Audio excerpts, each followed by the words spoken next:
Dan ternyata dia ngejebak aku dok. Di situ aku didorong dan aku diperlakukan seperti itu. Tapi aku langsung kabur dok. Karena aku memang gak sadar. Kalau untuk menceritakan tentang gangguan itu sih banyak banget dok. Gangguan gaib yang aku alamin dok. Terorannya itu selama 13 tahun. Apa aja? Jadi aku mengalami ketindihan. Tangan aku dipegang paksa. Dan dia mengajak. Itu sampai berasa dok. Sampai berasa. Bahkan dia pernah menyerupai suami aku.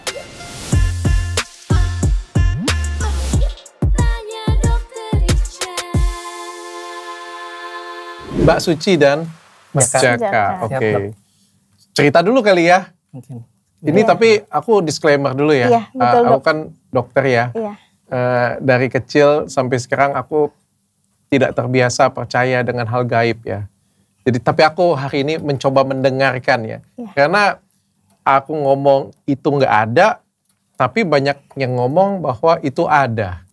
Aku bilang ini penyakit medis, tapi ada yang bilang ini benar-benar guna-guna dan santet. Jadi aku coba mendengarkan ya, Iya. coba mendengarkan ya. Oke, baik. siapa yang mau cerita ini? Siapa yang sakit siapa? Suci? Iya. Suci. Aku. Kemarin sudah diobatin oleh Ustadz Faizar. Iya, sudah alhamdulillah aku sudah diobatin dan aku sembuh gangguan selama 13 tahun. Sembuh? Iya dok. Benar-benar sembuh? Sembuh, alhamdulillah atas izin Allah aku sembuh dok. Di Ruqyah berapa kali? Di Ruqyah dengan Ustadz Faizar 2 kali. Oke. Tapi untuk sebelum dengan Ustadz Faizar aku 2 kali. Oke, jadi aku di sini mau menceritakan. Sebelum aku cerita, di sini aku pasti akan ada pro dan kontra sih dok. Karena di sini aku menceritakan atas apa gangguan aku ini. Karena buat mereka yang tidak merasakan pasti akan menjadi pro dan kontra. Karena aku di sini menceritakan atas gangguan yang aku alami ini selama 13 tahun. Jadi kenapa aku selama 13 tahun itu mengalami gangguan itu? Bukan serta-merta dengan jin. Tapi di sini aku menjelaskan kenapa aku bisa mengalami hal itu selama 13 tahun. Kenapa? Karena gangguan mental. Dan aku tidak tahu kenapa aku bisa terkena gangguan mental itu. Jadi ternyata selama ini aku memendam semua luka aku, trauma aku, makin lama. Dan itu menjadi celah untuk gangguan gaib masuk di celah trauma itu dok. Tahan sampai di sana. Kamu Iya. umur berapa? Umur sekarang berapa? Sekarang aku 27 tahun. 27 tahun. Kamu berarti memulainya dari umur 14 tahun ya berarti. Kalau dari Iya. 13 tahun yang lalu ya? Benar ya? Dari sekitar 14 tahunan. Sekitar umur SMK. 14 tahun. Kamu merasa sebelumnya itu sudah ada gangguan mental sebelumnya? Ya sebelumnya aku mengalami trauma itu dari atas kejadian dengan masa lalu. Boleh nggak saya dengar dulu sebelum kita ke penyakit kamu ya setelah Iya, itu ya. Apa sih yang ngerasa kamu gangguan mental tuh apa yang kamu rasakan sebelum itu? Ya jadi sebelum aku merasakan gangguan mental itu dok. Jadi saat aku mengenal dengan sosok cowok. Dan dia mengguna-guna aku dok. Dan dia melakukan sihir, namanya itu aku baru tahu itu namanya sihir jelep. Sihir pengikat. Jadi aku kenal sosok cowok itu dia melakukan sihir tersebut sehingga aku takluk sama dia, merasakan kecintaan, tunduk sama dia, dan aku melakukan apa yang dia mau gitu dok. Sampai kayak benda aku diambil, HP, sampai maaf dok dia mau melakukan itu. Oke, ini di umur berapa itu? SMK aku kelas 3-an atau 2-an, mungkin sekitar 14 tahunan. 15-16 tahun 17 tahunan Oke. ya. Sekitar segitu dok. Dan di situ aku mengalami trauma dok, karena dia melakukan seperti itu. Oke. Dan di sanalah aku bingung dok, aku mau cerita ke siapa. Aku pendam sendiri. Terus aku bingung mau cerita ke siapa karena aku di situ dalam keadaan rumah aku itu sedang tidak baik-baik aja, keluarga aku sedang tidak baik-baik aja, papa aku sakit, aku bingung mau cerita ke siapa, nggak ada teman cerita, aku pendem. Setelah aku lepas dari sosok cowok itu, kan aku dilakukan sihir itu ya, diguna-guna. Kenapa aku bisa tahu aku diguna-guna? Karena almarhum papa aku itu mengetahui adanya perubahan aku dok. Aku katanya sudah kena dengan cowok itu. Aku diam-diam datang ke orang yang bisa, bukan dukun ya dok, orang tukang urut tapi dia bisa gitu. Aku datang ke sana. Apa bedanya itu dengan bukan dukun? Aku sih gak tahu ya dok. Urut, tukang urut yang bisa melihat tapi bukan dukun. Apa bedanya dengan dukun kalau kayak gitu? Mungkin ya dok, aku sih nggak tahu dia backgroundnya apa. Pokoknya aku tahu itu orang bisa aja gitu ya. Akhirnya aku ke sana, terus aku ini kan, sebelum cerita dia udah tahu dok si ibu itu. Udah tahu si ibu itu kan, kalau aku udah kena.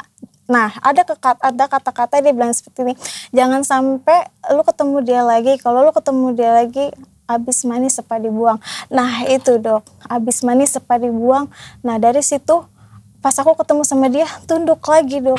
Dan dia melakukan percobaan untuk gituin aku. Dan di situ aku ngerasa, trauma. Karena aku dilakukan dengan pelecehan dok, sama sosok cowok itu. Oke. Tapi dia maksa atau dia merayu? Atau ini masuknya memperkosa? Masuknya dia itu memperkosa dok. Karena kan aku nggak sadar apa-apa dok. Karena aku kan awal kenal cowok itu dari temen aku. Awalnya aku nggak mau. Tiba-tiba ya terjadilah deket gitu loh. Terjadilah deket. Terus semakin deket. Aku jadi kayak semakin dibuatnya sama dia tuh kayak kecintaan. Terus nangis.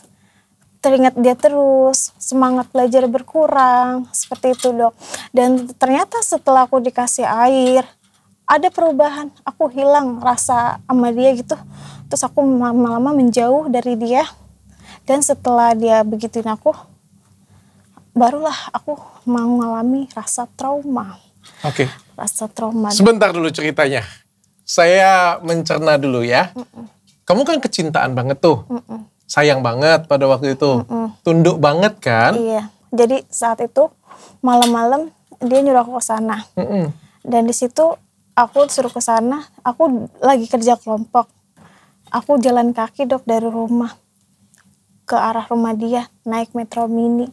Dan ternyata dia ngejebak aku dok. Di situ aku didorong. Dan aku diperlakukan seperti itu.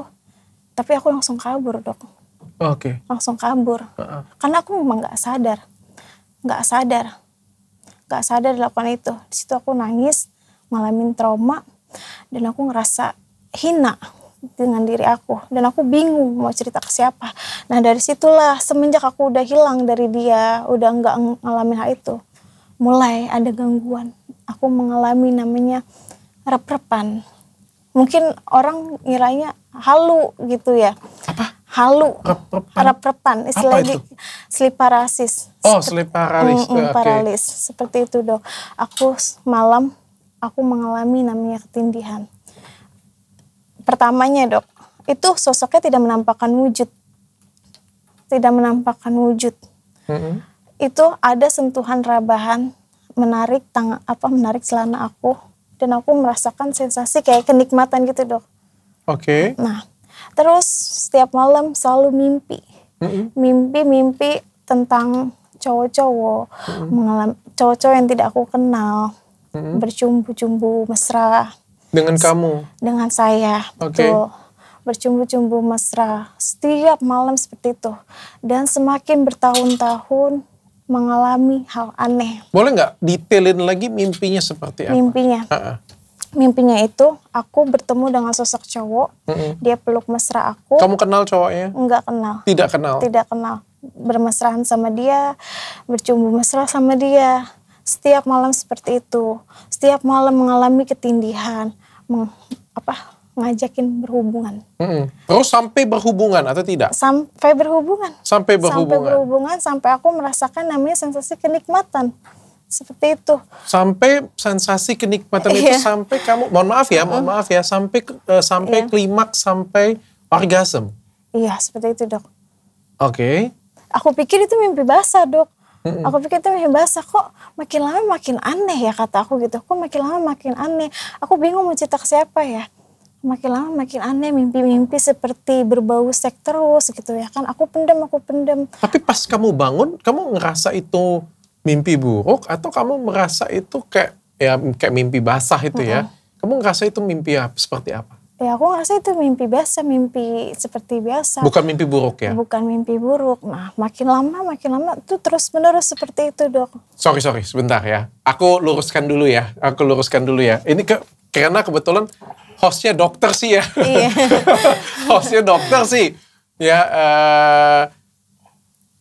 ketindihan yang aku tahu nih ya, maksudnya koreksi aku kalau aku salah ya. Karena aku juga pernah sih ngalamin yang dimaksud dengan ketindihan, tapi aku tidak percaya itu hantu ya kalau aku ya. Aku ngerasa kayak kita itu tidur, mau bangun tapi nggak bisa bangun. Iya, betul. Nah itu setauku itu yang namanya definisi ketindihan masyarakat ya. Jadi kayak tidur, aku tahu badan aku tuh capek banget rasanya. Aku kayak tahu lagi tidur, tapi aku mau bangun, aku nggak bisa bangun. Nah itu setauku itu definisi ketindihan sih ya. Beberapa orang mengidentikan ini dengan jin, hantu dan lain sebagainya. Tapi kalau menurutku sih itu karena frekuensi tidurnya ya, karena kecapean ya. Betul. Nah kalau yang kamu maksud ketindihan ini seperti ini atau bukan? Bukan dok. Bukan ya? Bukan. Oke, yang dimaksud ketindihan kamu tuh ditindih cowok ya? Apa nih ketindihan cowok? Enggak, aku mau ketindihan. Tapi nggak ada sosok wujudnya. Jadi mengalami sesaat, aku peragain boleh? Boleh.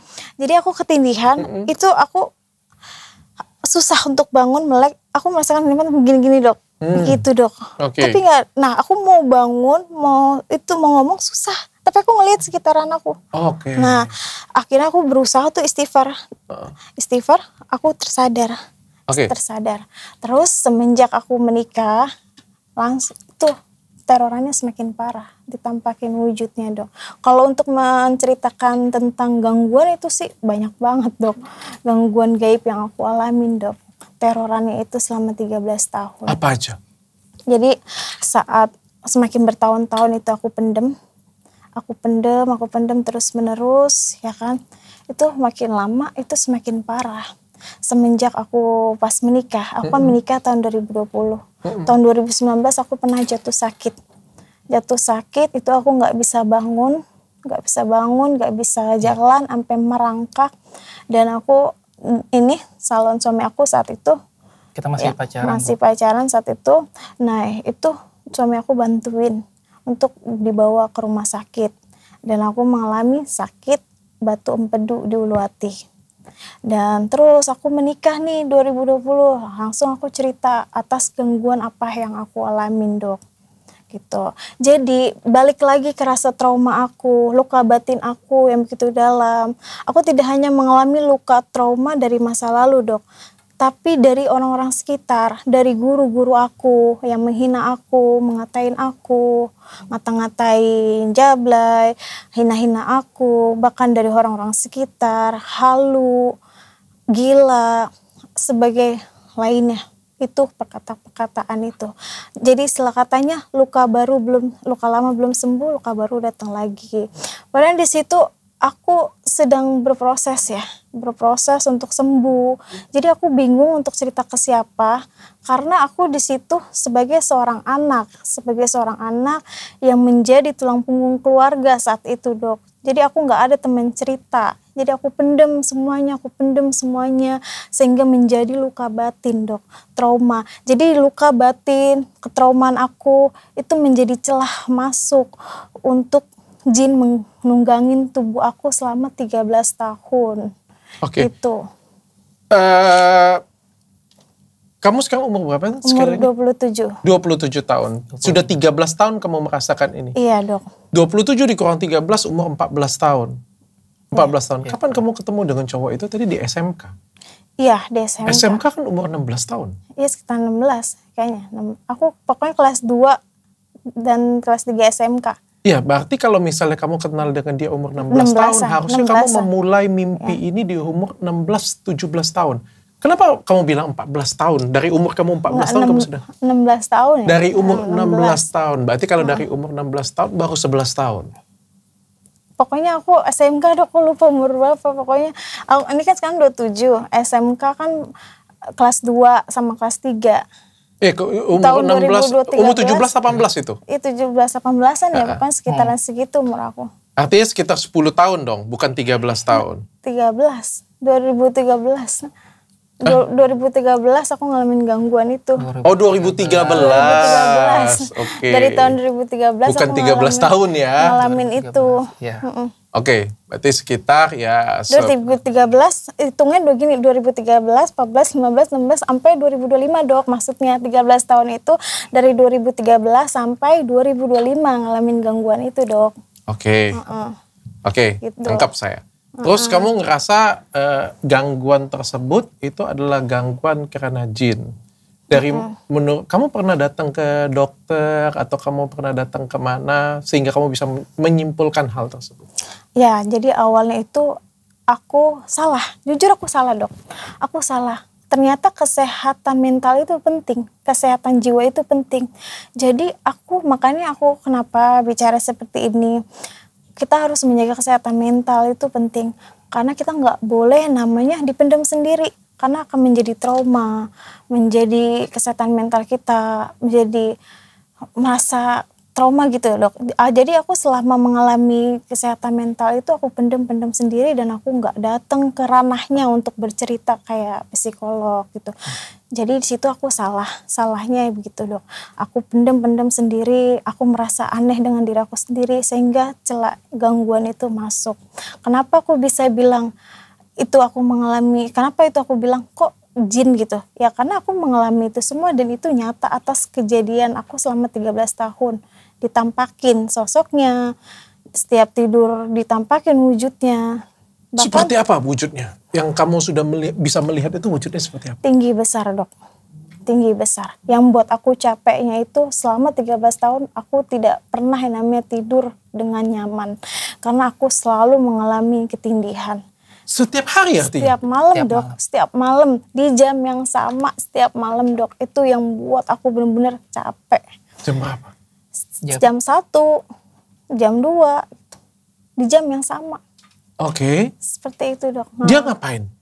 Jadi seolah-olah dia kayak mau perkosa dok. Jadi aku baru tidur, aku mengalami ketindihan. Tangan aku dipegang paksa, dan dia mengajak. Itu sampai berasa dok, sampai berasa. Bahkan dia pernah menyerupai suami aku. Ini suami aku saksinya, setiap apa-apa aku cerita ke suami aku dok. Padahal saya tidur di depan dok, di ruang depan. Ruang tamu saya tidur. Oke. Tapi dia berbentuk seperti manusia atau berbentuk seperti apa? Wujudnya beda-beda. Kadang aku ngelihatnya itu dia tinggi besar. Dan pas yang bulan puasa kemarin dia menyerupai suami. Menyerupai suami aku. Oke. Dan di mana ada suatu di saat bulan puasa itu dia menyerupai suami aku dimimpiin tentang antara kamu mau menikah dengannya atau akan ada kematian. Dan di situ nggak hanya sosok-sosok mistisnya aja dok yang aku ditampak-tampakin real life-nya, tapi mimpinya itu aneh. Mimpinya anehnya itu aku berhubungan sama sosok cowok yang beda-beda, ada pernikahan, mengadakan pernikahan dengan sosok yang gak aku kenal, adat istiadat, aku melihat diri aku, sukma aku ditarik, dimandiin air kembang, ada adat istiadat seserahan pocong, aku melihat diri aku mau keluar dari istana gedung, cowok setengah telanjang, cewek setengah telanjang. Dan disitulah aku merasa diri aku ada yang aneh. Aku udah 2 kali ruqyah dok, tahun 2021. Dan 2022 itu nggak ada perubahan.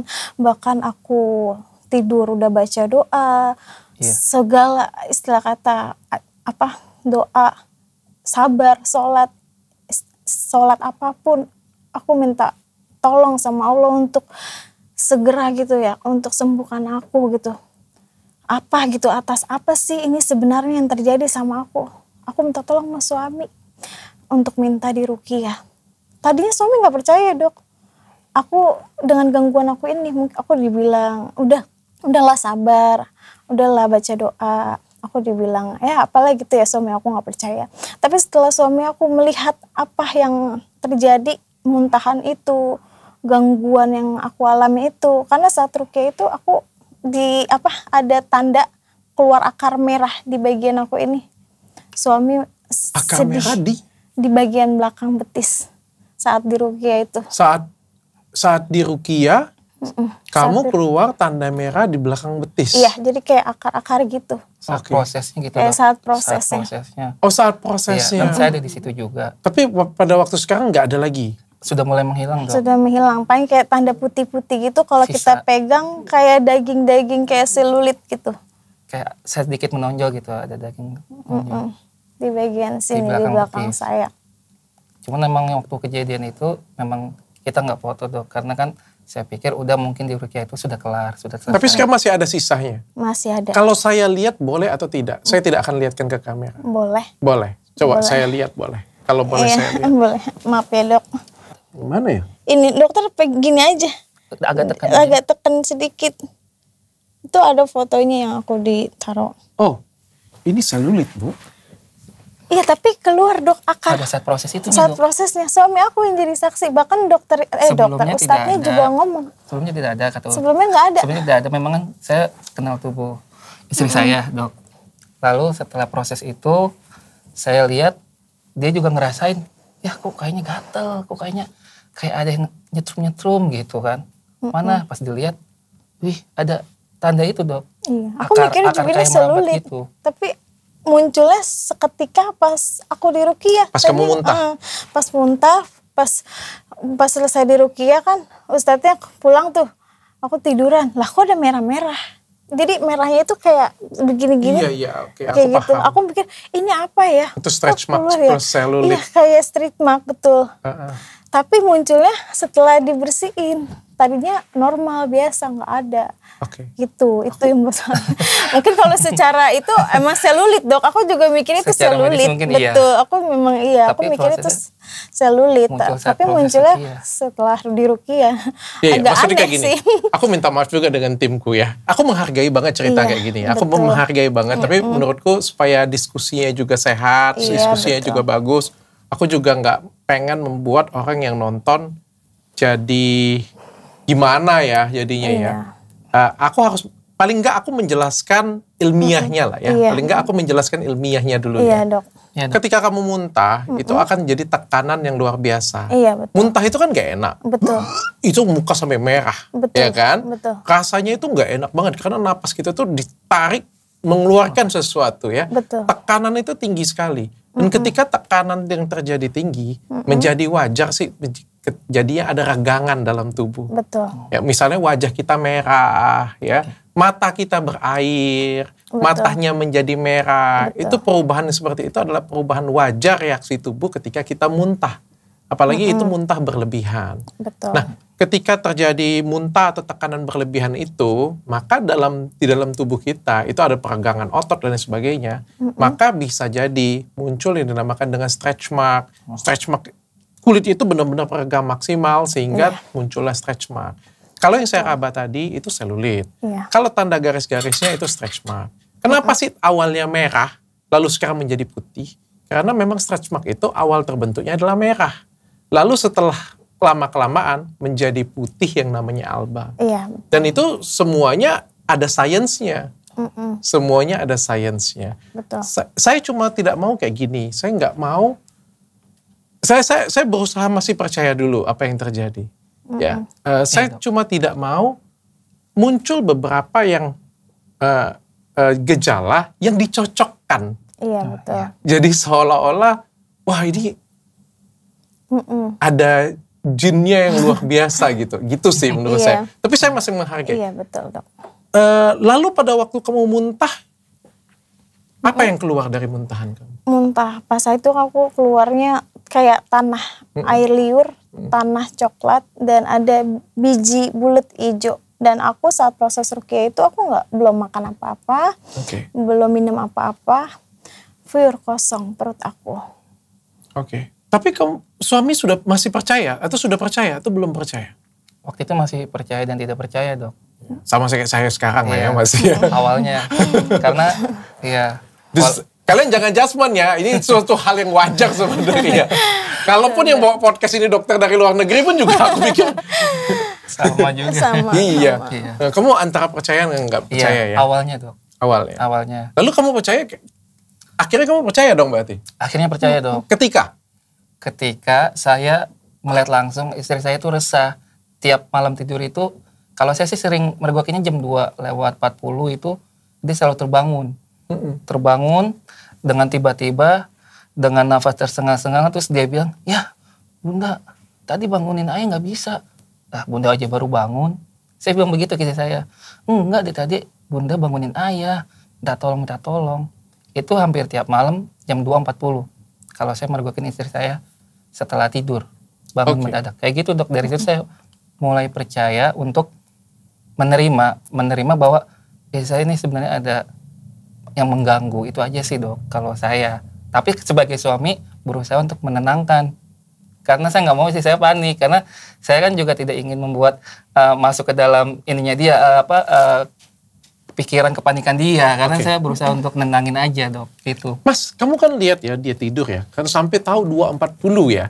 Pada waktu itu kamu lihat gak detik-detik sebelum dia bangun memang dia gelisah atau dia tidur aja biasa habis itu dia bangun. Terus dia bilang, "Mas, saya itu mau bangunin kamu gak bisa." Atau kamu melihat dia memang dia kayak, Mas. Kalau saya cuma lihat gelisah gerakannya aja Dok. Gelisah gerakannya aja. Jadi untuk suara itu sama sekali tidak ada. Tidak ada? Tidak ada. Gelisah gerakannya bagaimana Mas? Maksudnya gelisah gerakannya kayak orang mau berontak gitu loh Dok. Kayak mau berontak begini, mau bangun tapi dia nggak bisa. Jadi masih tetap telentang, tetap di ranjang kayak gitu. Itu kenapa saya bisa tahu jam 2:40? Biasanya saya suka begadang Dok. Karena saya suka naruh kendaraan itu kan nggak bisa masuk ke dalam rumah. Pintunya kecil, jadi saya selalu naruh kendaraan di luar. Saya selalu antisipasi tidur di ruang tamu, tapi saya sering ngelihat anak sama istri saya tidur. Saya sering nengokin ke kamar, gitu sih Dok. Makanya saya juga paham, jam 2:40 pasti ntar dia bangun lagi. Istri saya ini, pasti begitu Dok tiap malam. Ada cerita katanya Masnya juga mengalami hal yang sama juga akhirnya. Ya, itu saya ngalamin itu pas waktu di kontrakan, di tempat yang sebelumnya, kan kita udah pindah-pindah tempat, itu istri saya ngerasa dicekek dan saya pun ngerasa ditahan juga, kayak mimpi, rep-repan, tapi saya juga dicekek juga. Sedangkan kita berdua sedang tidur nih, sedang tidur bareng. Pas bangun, saling cerita. Jadi istri saya itu menceritakan hal yang sama dengan apa yang saya alami juga. Kamu juga mengalami hal yang sama juga. Iya. Setelah itu ya udah saya mulai makin percaya dari situ untuk membantu. Di luar dari tidur yang terganggu, adakah masalah kamu yang lain? Di luar dari gangguan. Misalnya ada penampakan atau dia mendatangin atau ngajak ngobrol atau. Iya, yang seperti suami yang aku bilang, yang malam-malamnya aku rep-repan ketindihan, dicekek sama sosok cowok tinggi berkemeja, dan ternyata suami merasakan sama. Besok siangnya itu saat suami kerja, aku kan sendiri ya, saat itu belum punya anak. Aku tidur, baru mau tidur ada sekelibetan putih. Maafin aku ya, disertai suara. Dan setiap malam aku ganti baju di ruang tengah, itu ada suara mainin kunci pintu. Sedangkan posisi kontrakan aku sebelah pojok dan di sebelah ini kanan aku ini nggak ada siapa-siapa karena pada sibuk masing-masing kerja. Itu hanya 2 petak kontrakan. 3 pintu. 3 pintu. Ini jinnya kalau benar-benar ada, jinnya agak mesum ya? Iya, selalu mengikuti tuh. Saling mengikuti. Jadi seperti yang Ustadz Fajar bilang, seperti saling berbelit gitu. Jadi aku ini dikendalikan oleh sosok itu. Seperti itu Dok. Seperti terikat lah. Seperti terikat.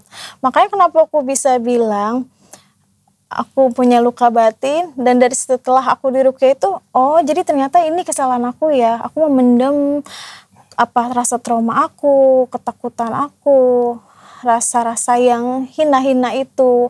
Aku pendem sendiri, karena kan saat itu aku sibuk kerja, mikirin keadaan di rumah. Aku pendem, gak ada teman cerita. Di saat aku cerita dikatain halu. Dari situlah celah sosok itu masuk Dok, dan di situ aku baru tahu ternyata kesalahan aku di situ. Ternyata kesehatan mental itu penting. Jadi semakin iman kita turun, disitulah titik celah sosok gaib masuk ke dalam diri kita. Jadi selama 13 tahun aku ditunggangin sama jin. Tapi kamu belum pernah pergi ke pengobatan medis sekalipun? Pengobatan medis yang waktu saat aku masuk rumah sakit dan udah 3 kali sih aku ke rumah sakit. Berarti pernah dong? Pernah. Rumah sakit mana? Rumah sakit itu, rumah sakit Islam sama rumah sakit RSUD Bekasi. Bagian mana kamu datang masuk kemarin? Pertama aku ke IGD karena aku nggak bisa jalan. Kelihatannya emang sehat tapi sakit bungkuk gitu ya dok. Gitu ya apa. Nah terus pas aku ke IGD ditanya ada sakit apa, aku ceritain keluhan aku begini begitu. Tapi nggak ada tindakan, cuma diresepin obat karena dipikirnya biasa aja, nggak ada apa-apa. Tapi sedangkan aku ngerasain sakit di sini. Ini pas kapan nih sakit pinggangnya nih?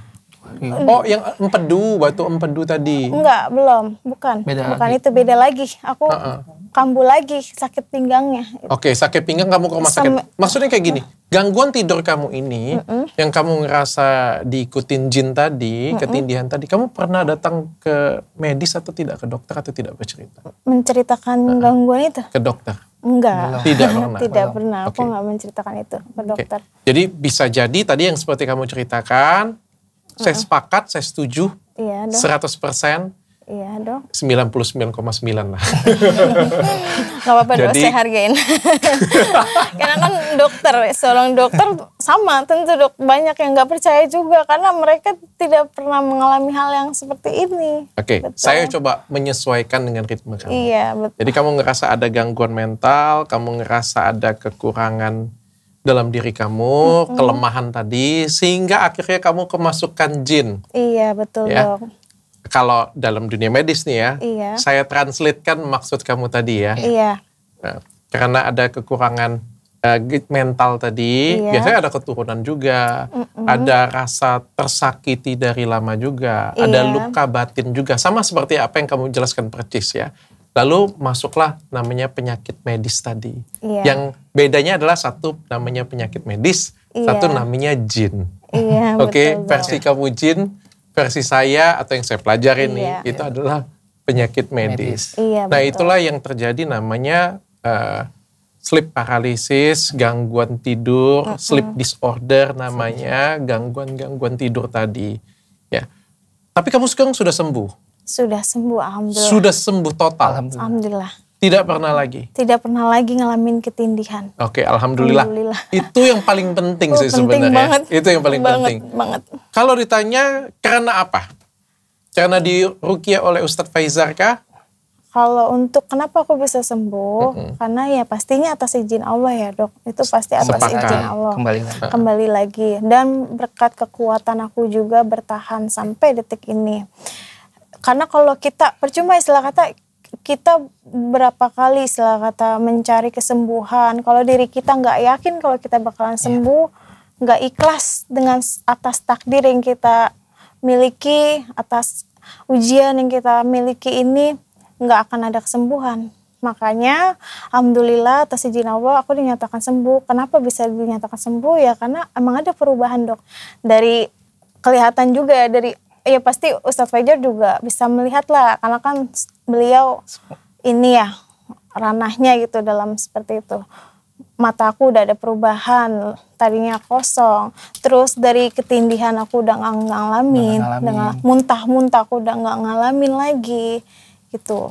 Berhubungan maaf ya dok, udah sampai ke situ dok, berhubungan intim. Itu aku nggak ngerasain kenikmatan sampai suami aku ngajakin berhubungan aku males karena dengan gangguan itu. Makanya yang aku bilang tadi, aku nggak hanya sakit mental, secara mental, fisik itu terganggu semuanya. Hubungan suami istri juga jadi nggak. Iya, itu namanya psikosomatis. Yang penting kamu sembuh. Iya. Apapun itu, mau diobatin ke dokter, mau diobatin dengan ustadz, yang penting sembuh dan gak aneh-aneh. Kebetulan yang menyembuhkan kamu juga sahabat saya, Ustadz Faizar, teman baik saya juga, saya sering chatan dengan dia juga. Apakah boleh? Saya bilang boleh. Apakah baik? Saya bilang sangat baik ya. Jadi ruqyah di sini itu membawa kesembuhan untuk kamu. Satu, kekuatan doa. Betul. Allah membantu kamu. Betul. Yang kedua, doa itu menguatkan jiwa kamu. Betul. Karena penyembuhan secara medis adalah menguatkan jiwa. Betul. Dan ketika itu membuat kamu percaya, dan itu membuat kamu nyaman, maka terjadi kesembuhan jiwa. Kesembuhan jiwa inilah secara medis yang saya translatekan ke dalam logik tadi, itu yang menyembuhkan kamu secara medik. Secara medik ya saya bilang ya. Iya, Dok. Karena itu yang paling penting. Betul. Penting. Kita percaya, yang kedua kita memperbaiki diri, kita berserah. Kayak apa ya, kita ngomong spiritual itu tuh membuat jiwa kita itu utuh lagi. Hidup kembali. Keutuhan jiwa itu membuat kita itu sembuh. Nah, ini yang sebenarnya bisa ditranslate ke medis, bukan artinya nggak bisa ditranslate ke medis, kayak gitu. Ya bukan artinya nggak bisa. Kamu nggak pernah Ustaz Faizal nggak membunuh jinnya kan? Kalau untuk itu Kita tidak nanya tuh nggak kalau untuk ini, itu. itu Ustadz sih yang itu ya Dok. Karena ya, Ustadz oke. itu lebih apa sih? Nggak mau Lebih tanya ke lebih. membangun itu aku aja sih, membangun Membangun mental motivasi juga, mental kesehatan. aku. Jadi Oke. nggak membahas soal jin-jin apanya lah gitu. Oke. Yang penting Dan sisanya relate ya, ketika jiwa kamu kembali utuh, biasanya sih pancaran cahaya mata jadi Iya. baik, sensasi tubuh menjadi reaksinya jauh lebih baik. Iya, Mood betul, Dok. kita juga jadi lebih baik, yang tadinya bad Betul, Dok. mood, Iya betul. mood-moodan, Iya, moodnya betul. jadi lebih baik. Itu biasanya sih seiring waktu akan perbaikan Berangsur sendiri. pulih. Iya. Dok. Iya. Saya pengen tanya Suci, pada waktu kamu masih sakit nih ya, waktu sepanjang kamu sakit kemarin, waktu kalian berhubungan seksual suami istri bagaimana ya? Kualitasnya bagaimana? Waktu saya sakit, ya itu biasa aja Dok. Karena kan walaupun aku lagi sakit maupun lagi sehat, itu dari semenjak gangguan itu hubungan aku jadi kayak gitu rasanya. Kamu nggak Biasa aja, nggak ada datar. datar? Dan aku lebih banyak penolakan. Terus itunya maaf ya Dok, rasanya mati kayak baal. Tapi nggak tahu ya suami aku ngerasainnya gimana. Tapi yang aku sendiri ngerasainnya ya biasa aja, nggak ada rasa sensasi seperti itu. Oke. Adiknya mau gabung? Sini. Aku lagi ngomongin ini lagi. Udah skip bahas ini jadi. Ya, gabung. Om batal ngomong ini. Izin ya Ma. Kita ngomongin Izin ya, Ma, Om. yang lain aja. Sama Om dokter. Ini anaknya? Iya Dok, Umur berapa? 2 tahun setengah. 2 tahun 2 setengah. tahun setengah. Oke. Tapi kamu ada hubungan lagi dengan yang cowok yang dulu pernah? Alhamdulillah udah enggak Dok, karena udah lama ya, udah lepas dengan sendirinya aja, udah aku lost contact semuanya. Oke. Seperti itu. Sekarang sudah berapa lama kamu nggak ngerasakan ada gejala lagi? Ya semenjak di Rukia itu aku alhamdulillah udah nggak ngerasain apa-apa. Sudah tidak merasakan Iya, apa-apa? alhamdulillah Dok, bersyukur banget. Karena itu yang buat aku capek, bener. Ternyata Dok, banyak semenjak aku ini mengalami hal itu, di video aku yang udah seliweran kemana-mana, banyak banget Dok ternyata yang ngalamin hal sama. Cuman dia takut untuk cerita, ya itu yang seperti aku bilang, takut dibilang halu, gila, karena emang nggak akan paham Dok untuk semua orang yang tidak mengalaminya, seperti itu. Ya Masih itulah banyak kayak gitu. awal mula munculnya dari rasa gangguan mental. Oke. Gitu. Tapi ada yang pengen aku lurusin juga sih Suci. Iya betul. Bukan aku nggak mau sih. Iya. Aku ada lihat sih kamu di podcast sebelah Bang Densu kan. Iya. Mohon maaf ya. Mohon maaf banget. Aku mohon maaf banget yang nonton ini juga berapa kali aku sudah ngomong maaf kayak Hindun aku sudah. Aku tidak mau podcastku juga menjadi legitimasi Iya. untuk orang-orang yang nonton terus merasa aku punya kejadian yang sama. Iya. Karena nggak semua orang bisa punya akses ke Ustadz Faizal. Betul. Dan akhirnya mereka merasa mereka sama seperti kamu. Iya, betul. Mereka merasa ini gangguan jin. Mereka merasa ini guna-guna. Iya. Terus mereka datang ke dukun. Iya. Itu yang aku nggak Iya mau. betul, jangan. Aku Jangan nggak mau. sampai. Aku nggak Betul. mau podcast yang aku punya ataupun media yang aku punya itu membuat orang salah arti dan Betul. akhirnya orang jadi, karena aku tahu Ustadz Faizal. Betul. Ustadz Faizal orangnya baik. Ustadz Faizal ruqyah benar-benar ruqyah yang membimbing keimanan orang. Bahkan Ustadz Faizal selalu ngomong, kamu mau ke dokter juga boleh, nggak ada masalah. Iya. Kan nggak semua, mohon maaf ya, dukun lain, bukan dukun lain, dukun di luar sana nggak seperti itu. Iya. Dukun-dukun seperti sana itu jampi-jampi atau bawa nama-nama ruqyah, nggak usah ke dokter. Ya kebetulan kamu dari 1 dari 10 orang yang bisa sembuh sempurna tanpa obat. Kan kasihan 9 yang lain loh. Iya betul dok. Kasihan 9 yang lain. Ya sama dengan kayak membuat suatu media terus mencelakakan orang lain. Dan aku nggak mau seperti itu. Makanya aku bilang, aku bukan anti. Aku berteman dengan beliau. Aku setuju dengan ruqyah. Aku setuju dengan ibadah. Aku setuju dengan berdoa. Iya. Tapi aku juga tidak sepakat kalau segala sesuatu yang kita ngomong penyakit mental, Iya. itu selalu kita hubungkan dengan superstitious. Iya. Iya, Betul. Enggak dok. Yang paling penting kan sembuh. Betul. Iya, Sembuh. penyembuhan, Iya. pengobatannya. Karena yang penting kalau misalkan kita, ya ini untuk perempuan yang ngalamin yang sama ya. Ini pesan dari aku, kalau misalkan mereka, kita boleh capek, kita boleh stres, boleh merasa kita ada yang aneh. Carilah teman atau ranah yang untuk kita menceritakan kisah-kisah kita, apa yang kita rasain, jangan dipendem. Karena kalau kita makin lama pendem ya itu akan menjadi luka batin seperti yang aku alamin ini, seperti itu. Jadi ya itulah ya dok yang aku bilang. Karena kesalahan aku mengalami hal-hal trauma, dipendem-pendem sendiri, gak cerita, aku gak datang ke psikolog. Jadinya itu muncul rasa trauma aku menjadi luka batin. Sampai akhirnya ditunggangin jin. Makanya aku setiap ada yang menyampaikan pesan seperti yang aku alami ini, aku selalu bilang mau cari kesembuhan dengan siapapun boleh. Yang penting dari diri kita sendiri harus yakin sembuh gitu. Yang penting harus membangun mental kita dulu gitu.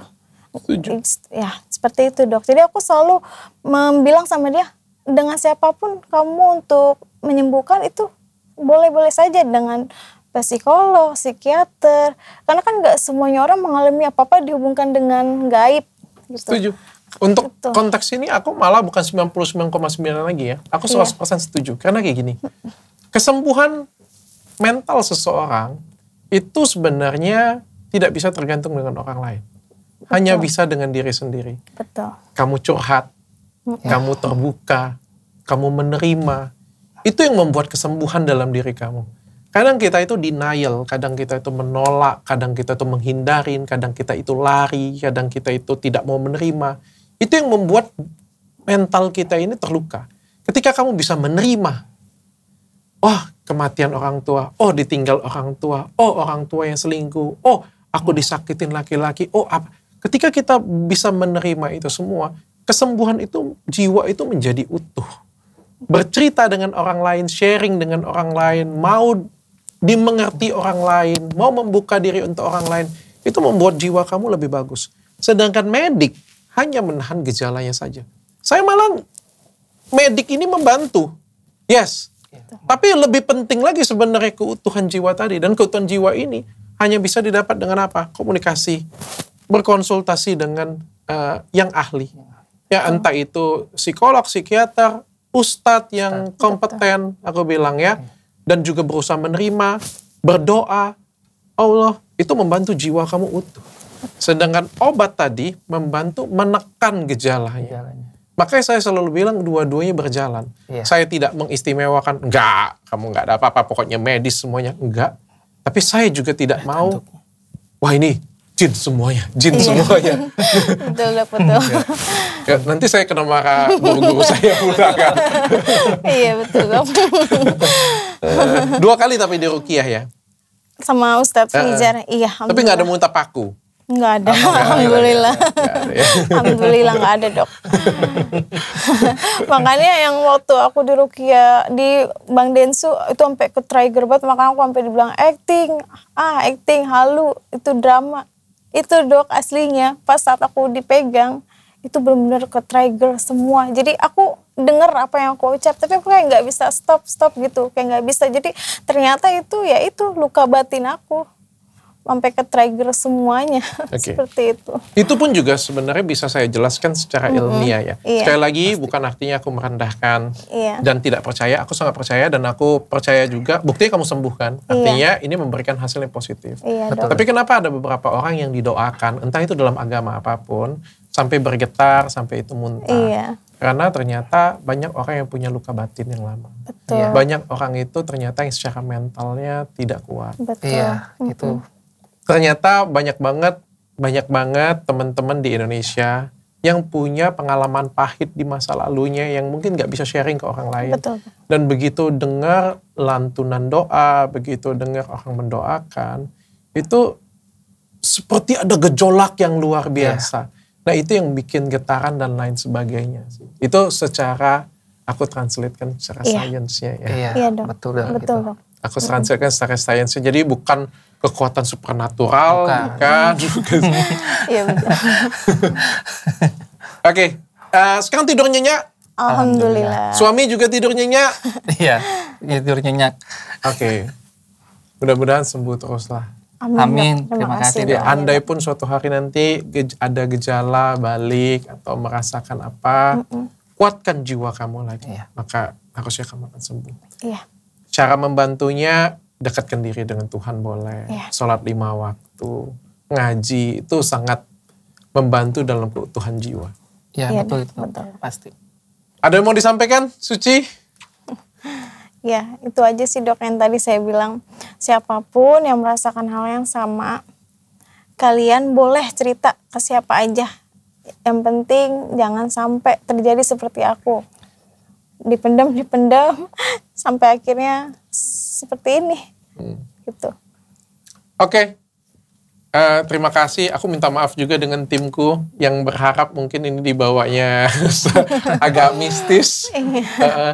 Agak nggak sesuai sih dengan, bukan, aku tuh nggak bisa kalau misalnya melihat sesuatu yang apa ya, yang berpotensi salah terus dikompor-komporin jadi benar. Itu yang aku nggak mau sih. Iya.